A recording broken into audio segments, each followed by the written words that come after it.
నాయనా ఆ కేక్ అయితే తెచ్చారా? తెచ్చేస్తాం అంకుల్. సరే నాయనా.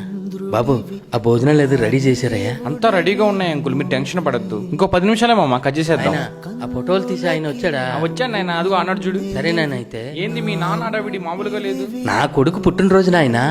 అదే మా ఊర్లో అయితే అందరిని పిలిచి జంజంలాడిస్తా. మీ అబ్బాయి కూడా మీ పుట్టినరోజు ఇలాగే చేస్తాడా? నా పుట్టినరోజు నాకే తెలియదు, మా అబ్బాయికి ఏం తెలుసదయ్యా. అప్పుడెప్పుడో మా అమ్మ చెప్తా ఉండేది, పెద్ద తుఫానికి వెళ్ళిన 10 రోజులకు పుట్టేవరాన్ని. ఆ పెద్ద తుఫాను ఎప్పుడు వచ్చిందో నేను ఎప్పుడు పుట్టాను. మా నాన్న పుట్టినరోజు కూడా నాకు తెలియదు, మా మమ్మీ బర్త్డే కూడా నాకు తెలియదు. అలాగే చాలా మందికి తెలియదు నాయనా.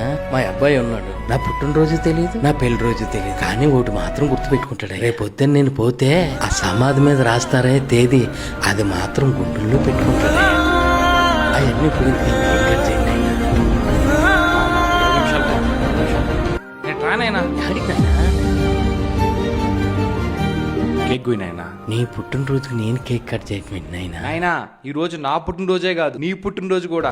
ఏ తరుణ్, ఈ రోజు మా నాయన పుట్టినరోజురా. నాయనా ఇక నుంచి జమ్మ చేస్తా నీ పుట్టినరోజు ప్రతి సంవత్సరం. పోయినాయన కేక్. నా లైఫ్ లో నాకు అన్ని ఇచ్చిన నాయనకి ఆయన హ్యాపీగా ఫీల్ అయ్యే పుట్టినరోజు ఇవ్వలేనా. హ్యాపీ బర్త్డే నాయనా.